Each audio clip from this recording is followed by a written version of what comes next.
దేవరాగం జ్ఞానయోగం వ్యాసపీఠం బహువేదశాస్త్రం బోధామృతహిత శ్రీమన్నారాయణం శివగౌరీ సంభాషిత సకల పురాణం అష్టాక్షరి పంచాక్షరి మంత్రావరణం అఖిల దేవతా సంస్తుతి పారాయణం జయమంగళకరమీ ప్రవచన శ్రవణం అనుదినము శుభము సుఖము జీవన గమనం దేవరాగం జ్ఞానయోగం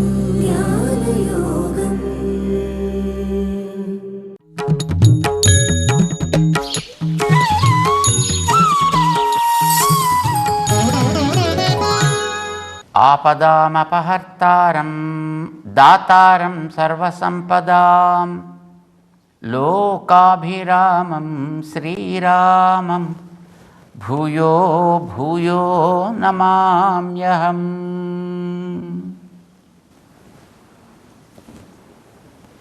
జయ శ్రీమన్నారాయణ. భగవద్బంధువులారా, ఏదైనా ఒక బంధుత్వం మనకి ఒక వ్యక్తితోటి ఉంది అని అంటే అభిమానంతో వాళ్ళకి కావాల్సిన ఏదో చెయ్యాలి అని మనకి అనిపిస్తుంది. వాళ్ళే మనం చక్కగా ఆదరిస్తాం, గౌరవిస్తాం, ప్రేమిస్తాం. వాళ్ళ కోసం రకరకాలైనటువంటి పనులు చేస్తాం. మా గురువుగారు చెప్తూ ఉండేవారన్నమాట.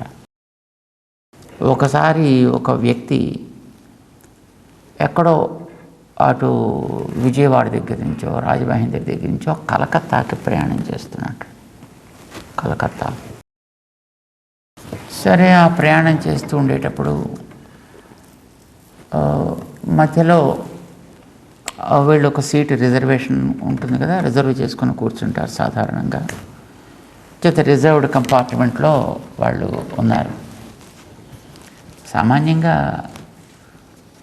దక్షిణ భారతదేశంలో కాస్త ఈ రిజర్వేషను మరొకటి ఇలాంటివి అయితే చెల్లుబాటు అవుతాయి తప్ప ఉత్తర భారతదేశంలో ఇలాంటివేవి చెల్లుబాటు అయ్యేవి కావు.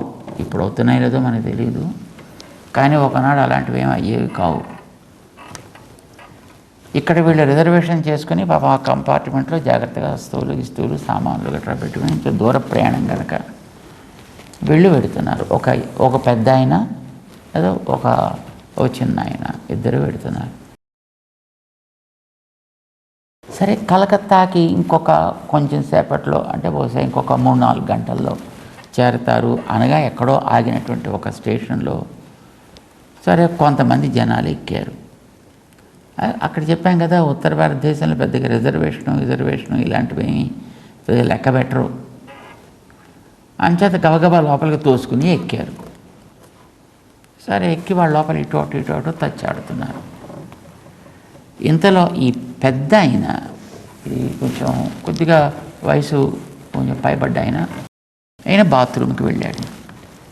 అక్కడ ఒక కుర్రాడు కూర్చున్నాడు. ఇంతలో ఆ బయట ఎక్కినటువంటి జనాల్లో ఒకడొచ్చి లోపలికి తోసుకుని లోపలికి వచ్చేసి గబగబా ఆ పక్కనే చదికెళ్ళబడ్డాడు. ఈ కుర్రాడు రిజర్వ్డ్ కంపార్ట్మెంట్ కదా, ఇక్కడ రాకూడదా, ఇక్కడ మాదిది అన్నాడు. అవతల కొత్తగా వచ్చి కొడుతుండేటువంటి వ్యక్తికి చొక్కా చెరిగింది కదా, వాడికి కనిపించిన ఒక పుట్టుమచ్చ కనిపించింది.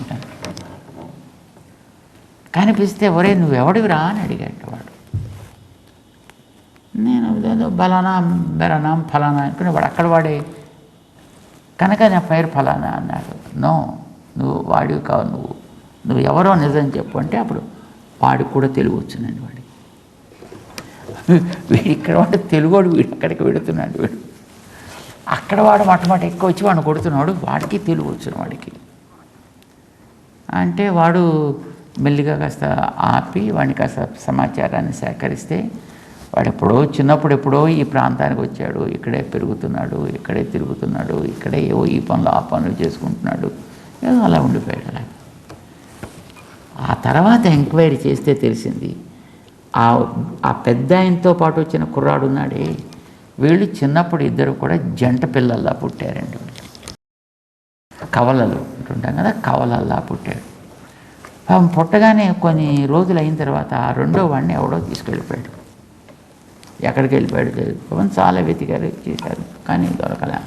ఇప్పుడు అక్కడికి వచ్చి బయట ఆ ఆక్రమణ చేసి కొట్టినవాడు కూడా వీడితో పాటు పుట్టిన రెండవ పిల్లాడు. అది వాడి ఆ మచ్చను చూస్తే వీడికి తెలిసింది, అరే నువ్వు ఇక్కడ వాడివి కాదు, నువ్వు ఫలానా, అవునా కాదా అని గట్టిగా ఎంక్వైరీ చేస్తే తెలిసింది వాడు అక్కడ వాడే. ఒక్క బంధం, తన తోటివాడు, తన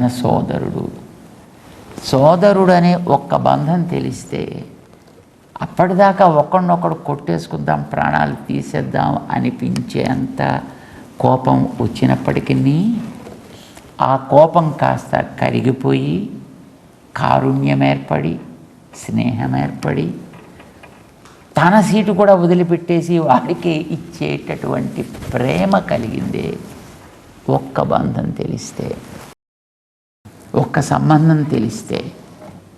అలాంటిది భగవంతుడితోటి మనకి ఒకటి కాదు, రెండు కాదు, 9 రకాల సంబంధాలు ఉన్నాయి సుమా, విడరాని సంబంధాలు. అది మనం మర్చిపోయి ఈ లోకంలో పడ్డాం. ఎప్పుడో తప్పిపోయాం. ఎప్పుడు తప్పిపోయామో మనకి తెలియదు. తిరుగుతున్నాం శరీరాల్లోంచి, ఒక శరీరంలోంచి ఒక దాంట్లోకి, మరొక శరీరంలోంచి మరొక దాంట్లోకి తిరుగుతున్నాం. ఇక్కడే ఉంటున్నాం. ఎవరో మనకు దొరుకుతున్నారు ఇక్కడ. వీడే తల్లి, వీడే తమ్ముడు, వీడే అన్నయ్య, వీడే తోడు నీడ, నడుస్తోంది బండి. కానీ మనకి అసలైనటువంటి సహజ సంబంధం ఒకటి కాదు, 9 రకాల బంధం కలిగినటువంటి తత్వం మనకి భగవంతుడు, నారాయణుడు. ఇది మనకి ఓంకారం చెప్పేది. అందుకది పవిత్రమైంది. వేద్యం పవిత్రం ఓంకారం అని అంటాడు 9వ అధ్యాయంలో భగవంతుడు. వేదములకు సారమయ్యి తెలుసుకోదగినటువంటి తాత్పర్యాన్ని స్పష్టంగా చెప్పగలిగినటువంటి పరమ పావనమైనటువంటి అక్షరము, పదము, వాక్యము ఓంకారము. తెలియాల్సినటువంటి సకలార్థ ప్రతిపాదకము ఓంకారము. ఏం చెబుతోంది ఆ ఓంకారం? నేనే నీకు అన్ని రకాల బంధువుని రా నాయనా అని మనకి చెబుతోంది. అది ఎలా చెబుతోంది అనేది అదొక పెద్ద శాస్త్ర రూపమైనటువంటి ఒక వివరణ ఇస్తారు. అందులో అకారం ఉంది, ఆ, ఉ, మా అని 3 అక్షరాలు అవి కలిసి ఉన్నప్పుడు అది ఆ, ఊ కలిపితే ఓ అవుతుంది. అది చివర చేరిస్తే ఓం అవుతుంది. అది కానీ దాన్ని మనం జాగ్రత్తగా మళ్ళీ విడదీస్తే దాని తర్వాత వచ్చే ఉకారానికి మధ్యన కొరకు అని చెప్పేటువంటి ఒక చతుర్థి విభక్తి ఒకటి ఉందండి. రాముడి యొక్క బాణము ఎవడి కోసమో వేసాడు అంటే రాముడి నుంచి ఎవడి కోసం వెడుతుంది. అయితే రాముడిని కూర్చి ఎవడో వేసిన బాణం అంటే రాముడి కేసు వస్తుంది అండి. ప్రత్యయ భేదాన్ని బట్టి పదాల యొక్క అర్థాలు కూడా మారుతూ ఉంటాయి. అంచేత ప్రత్యయాలు ఏది పెట్టాలక్కడ అనేది స్పష్టంగా తెలియాలి. అది ఏ విభక్తి అక్కడ ఉంటుంది అనేది. అయితే దీన్ని నిర్ణయం చేయడానికి దీంతో పాటు తర్వాత దానికి సంబంధమైన అనుబంధమైనటువంటి కొన్ని కూడా ఉంటుంటాయి. వాటిని కూడా మనం స్పష్టంగా తెలుసుకుంటే ఇది తెలుస్తుంది, లేకపోతే కన్ఫ్యూజన్లో పడిపోతుంటాం. ఓంకారానికి అట్లాంటి సందేహం అక్కర్లేకుండా దానికి అనుబంధంగా వచ్చినటువంటి మంత్రం కూడా ఉందండి. అది నారాయణ మంత్రం అంటారు. ఎందుకంటే ఓంకారంతో పాటు కలిపి పుట్టింది ఆ నారాయణ మంత్రం. ఓం నమః నారాయణ ఆయ ఇలా పుట్టిందనమాట మంత్రం. అంటే ఇది పుట్టుకతోటే అలా వచ్చింది కనుక ఓంకారానికి వివరణగా వచ్చిందని. మిగతా మంత్రాల్లో కూడా ఓంకారం ఉంటుంది. ఓం రామాయ నమః, ఓం కృష్ణాయ నమః, ఓం గోవిందాయ నమః ఇలా ఉంటుంది. కానీ అందులో ఓంకారం వాటితో సహజంగా పుట్టింది కాదు, దాన్ని మంత్రంగా మార్చడానికి కోసం పట్టుకొచ్చి చేర్చింది అది. నమః కూడా అంతే. ఇంకా ఓం నమః అనేటటువంటివి మళ్ళీ పట్టుకొచ్చి దాంట్లో చేరుస్తుంటే అవి మంత్రాల కింద మారుతూ ఉంటాయి. అది మిగతా వాటన్నింటికి. కానీ వాంగ్మయంలో మంత్రశాస్త్రంలో ఒక్కటే ఒక్క మంత్రం ఉంది, ఓంకారంతో నమః పదంతో పాటు కలిపి పుట్టింది, అది నారాయణ మంత్రం.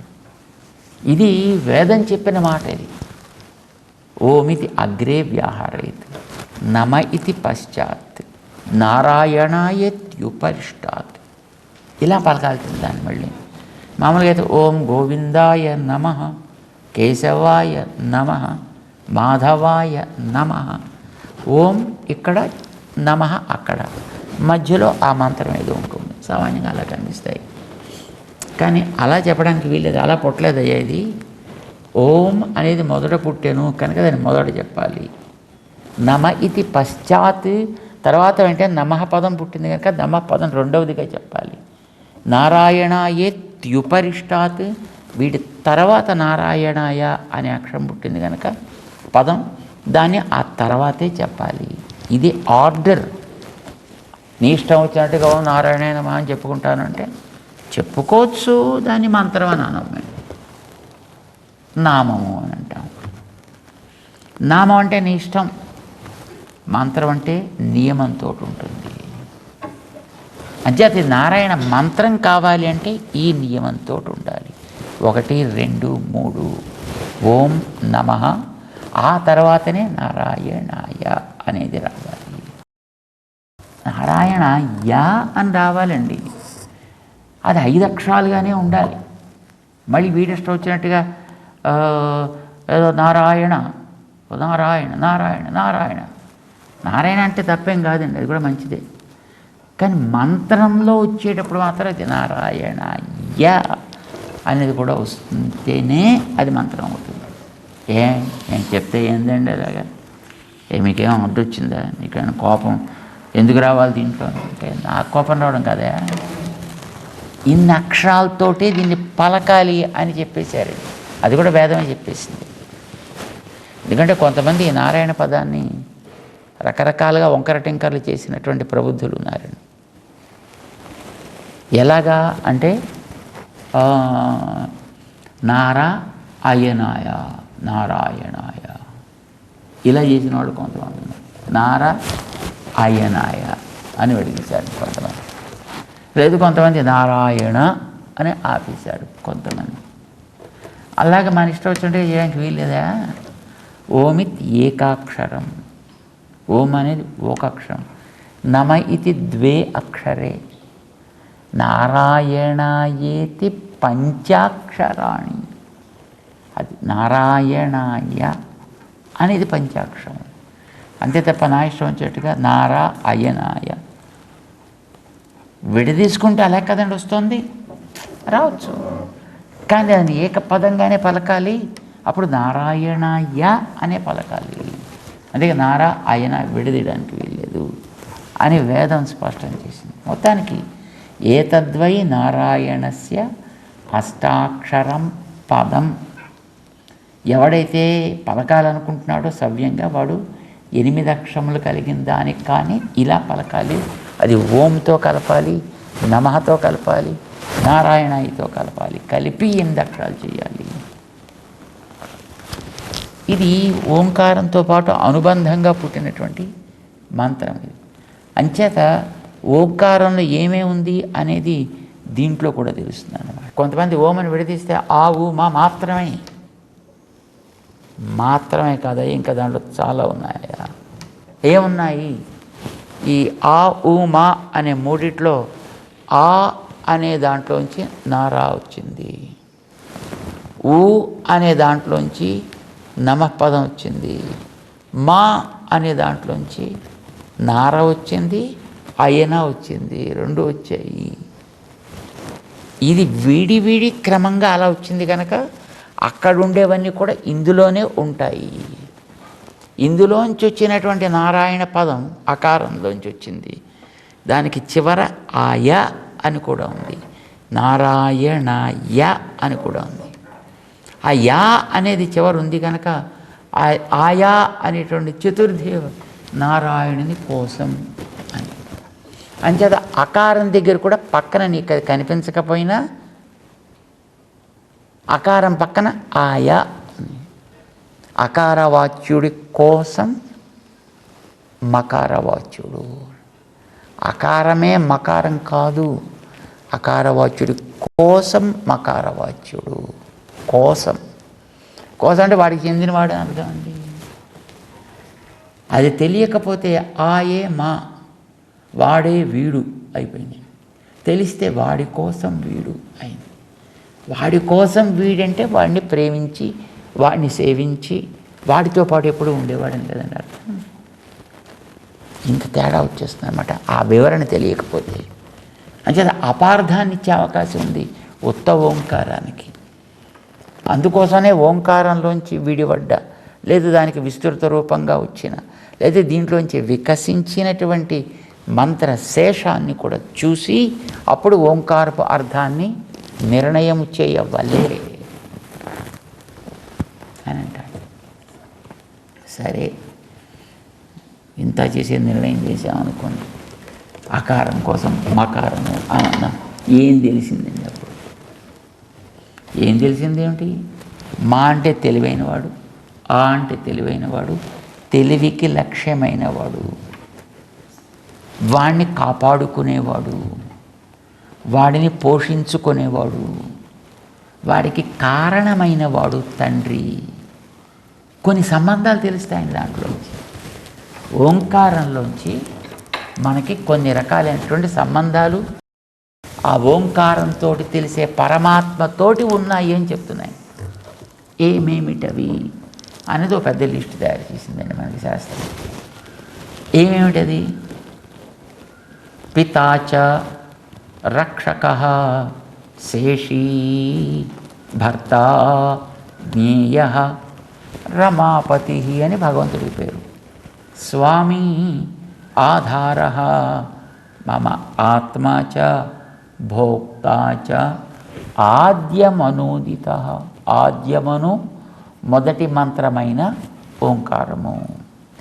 దీంతో ఉదిత ఏం తెలుస్తోంది అనంటే రమాపతి అంటే లక్ష్మీనాథుడైనటువంటి ఒక పరమాత్మ తత్వం. అస్య జగత పితా పితాహమస్య జగత 9వ అధ్యాయంలో భగవంతుడు చెప్పిన మాట అది చెప్తోంది ఇక్కడ. ఇందులో పితాచ ఆయన తండ్రి అగును అంటే కారణము.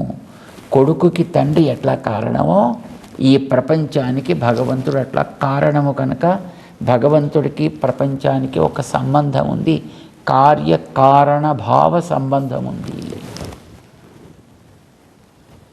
సో కార్యకారణత్వ సంబంధం తెలుస్తుంది. పితాచ రక్షక, ఇది అకారం వల్ల తెలుస్తుంది ఓంకారంలో. ఆ అంటే రక్షణ అని అర్థం. అవ రక్షణే అని ఒక ధాతు.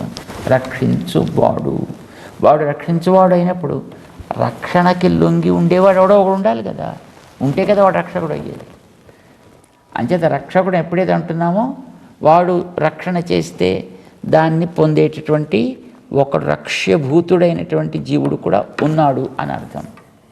ఉన్నాడని చెబుతోంది అక్కడ మకారము, వాడు అన్నమాట. ఆ తర్వాత రక్షక, ఆయన రక్షకుడు అంటే వీడు రక్ష్యభూతుడు కనుక రక్షక భావ సంబంధం చెబుతోంది. మధ్యలో ఊ అని ఒకటి ఉంది చూడండి, ఇది ఏ అని చెప్తుంది. ఏమి ఏ అంటే ఆ అన్నం నారాయణుడు, నారాయణుని కొరకు అని వచ్చింది. దాని తర్వాత ఏ వచ్చింది, నారాయణుని కొరకే. తర్వాత వచ్చినవాడు మకారము అని చెప్పింది. జీవుడు, మకారం అంటే జీవుడు. జీవుడు అకారాని కొరకే అంటే వాడికే చెందినవాడు అని అర్థం. చెందినవాడు అని చెప్పడం చేత వాడిని విడిచి వీడు ఉండడు, వాడిని విడిచినప్పుడు వీడికి ఉనికి ఉండదు. అలా ఉండేటటువంటి తత్వానికి పేరు శేషము. వీడు ఎప్పుడైతే శేషమవుతాడో దాన్ని కలిగిన వాడు శేషి అని అంటాం, అంటే చెందించుకున్నవాడు అని అర్థం. శేష శేషి అనే ఒక సంబంధం ఇద్దరికీ ఉంది. శేషశేషి భావ సంబంధం అనేది ఒకటి తెలుస్తుంది. పితాచ రక్షక శేషి. దాని తర్వాత ఆ అంటే వీడు రక్షణ చేసేవాడు కనుక వాడు వీడిని పోషించును. పోషించేటటువంటి వాడు కనుక వాడు భరించువాడు భర్త. వాడి యొక్క భరణములో ఉండేవాడు కనుక వీడు భార్య స్థానీయుడు. భర్తృభార్య సంబంధము మరొకటి. వాడి పేరు మా.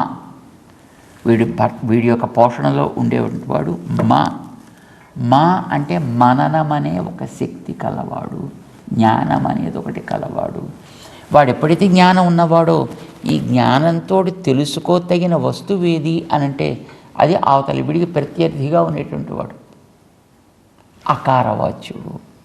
అంటే వాడు తెలిసేవాడు, వీడు తెలుసుకునేవాడు. జ్ఞాతృ జ్ఞేయ సంబంధం ఒకటి ఉంది ఇద్దరికి. అంతేకాదు వాడు ఎందుకు తెలుసుకుంటున్నాడు అంటే వాడికి వీడు సొత్తు కనుక. వాడు అకారవాచ్యుడు ఎందుకు రక్షిస్తాడు వీడిని, ఎందుకు పోషిస్తాడు వీడిని? నా సొత్తు, నా వస్తువు నేను చూసుకోకపోతే ఎవడు చూసుకుంటాడు కనుక. సొత్తు కలవాడు స్వామి అని అంటాం కనుక అకారంతో చెప్పేవాడు స్వామి. ఆ అకారంతో చెప్పేవాడికి చెందిన సొత్తు వీడు స్వం అని అంటాం కనుక వీడు స్వం, వాడు స్వామి. స్వస్వామి భావ సంబంధము. ఎలా ఉంటాడు వాడు? వీడి మీదే ఆధారపడి ఉండును. వీడుంటే వాడు ఉండును, వీడు లేకపోతే వాడు పోవును. ఆధారము, ఆధారపడ్డ వస్తువుకి ఆధేయము అని పేరు కనుక జీవుడు ఆధేయము, వాడు ఆధారము. ఆధార ఆధేయ భావ సంబంధము. ఎలా ఉంటాడు వాడు? వీనిలో ప్రవేశించి రక్షిస్తాడు వీడిని. వాణ్ణి తనకి శరీరాన్ని లోపల ఆత్మ ఎంత శ్రద్ధగా జాగ్రత్తగా కాపాడుకుంటుందో అంత జాగ్రత్తగా వీడిని వాడు కాపాడుకుంటూ ఉండును. కనుక ఏం తెలుస్తోంది? వాడు ఆత్మ, వీడు శరీరము. శరీర ఆత్మభావ సంబంధము. అందరి లోపల తానుండును. మనం ఏది తింటున్నో లోపలండి పాపం దాన్ని అది తీపిదో, కారందో, చేదుదో, వగరుదో, కఠినమో, మృదువో, ఉడికిందో, ఉడకనిదో ఏది మనం పెట్టినా ఏం చేస్తాం మరి? ఇచ్చినప్పుడు జాగ్రత్తగా దాన్ని మంచిగా మార్చి మళ్ళీ నీకు ఉపయోగించాలి కదా అని లోపలుండి అనుభవించేవాడు తాను. దాని ఫలితాన్ని అనుభవింపచేస్తే పొందేవాడు వీడు. స్వామి లోపల ఉంటాడు వాడు కనుక వాడు భోక్త. వాడు అందించేది వీడికి కనుక వీడు భోగ్యము. భోక్తృ భోగ్య సంబంధం ఒకటి ఉంది. ఇలాగా పితాచ రక్షక శేషీ భర్త జ్ఞేయ స్వామి ఆధార ఆత్మా భోక్త చ. ఆద్యమను ఉదిత. ఆద్యమను ఓంకారము. ఓంకారం వల్ల ఇవన్నీ కూడా తెలుస్తున్నాయి. ఇది మనకి శాస్త్రం చక్కగా చెప్పేటటువంటి విషయం. ఇది ఆయన ఇన్ని రకాల బంధం నాతో నీకుందిరా బాబు. మనకి తెలియదు కనుక మనం ఆయన నుంచి విముఖులమయ్యి లోకంతో మనం బతికేస్తున్నాం. కానీ మనని చూసి మన బంధుత్వాన్ని తలుచుకుంటూ మన బాగులు కోరుకునేవాడు కనుక ఆయన పాపం ఆయన మర్చిపోలే. ఆయన మన వదలలేకపోతున్నాడు. మనం ఇంకా పట్టుకుని పాకులాడుతున్నాడు ఆయన. అప్పుడప్పుడు మనం ఆయనతోటి దెబ్బలాడాలని కూడా ప్రయత్నం చేస్తున్నాం. దేవుడు, దెయ్యం, నాస్తి, నథింగ్, ఏమి లేదు, అంతా టాంటూ తెలిస్తే ఆ రైల్లో కూర్చుని మొట్టమొదటి దెబ్బలాడుకునేవాడిని విన్నామే. అలాగే మనం కూడా దెబ్బలాడుతున్నాం వాడితోటి. తే నచేత్ అవివాదస్తే, వాడితోటి నువ్వు దెబ్బలాడకుండా నీకు వాడికి ఉండే బంధం గుర్తించరా, ప్రేమ కలుగుతుంది సహజంగానే. అప్పుడు నువ్వు ఎక్కడికి మా గంగా మా కురుంగమ, నువ్వు ఎక్కడుంటే అదే నీకు అమృతం అవుతుంది, ఎక్కడుంటే నువ్వు అదే స్వర్గం అవుతుంది, ఎక్కడుంటే అదే నీకు వైకుంఠం అవుతుంది, మరొకటి అవుతుంది. ఇది మనకి తెలియడం కోసమని భగవంతుడు ఇన్ని బంధాలు తనతోటి మనకి ఉన్నాయి అనే విషయాన్ని ఆయన స్పష్టం చేసుకుంటున్నాడు అన్నమాట. ఈ 18వ శ్లోకంలో 18వ శ్లోకంలో ఎన్నో శ్లోకం చూడండి ఒకసారి. 18వ శ్లోకం అంటే 18 అంటే 9, 8, 1 కలిపితే 9. 9 బంధాలు మనకి ఆయనకి ఉన్నాయి అనేదాన్ని చక్కగా నిరూపణ చేస్తున్నాడు 9వ అధ్యాయంలో 18వ శ్లోకంలో. ఇంతేకాదు ఈ ప్రపంచంలో ఉండే వాటితో జరిగే ప్రవృత్తులు కూడా నా అధీనంలోనే ఉంటాయి సుమా అని తన యొక్క విశ్వతోముఖ స్వరూపంలో 4వ స్వరూపాన్ని 4వ శ్లోకంలో 19వ శ్లోకంలో చెప్తాడు. తెలుసుకుంటూ ముందుకు సాగుదాం. జై శ్రీమన్నారాయణ.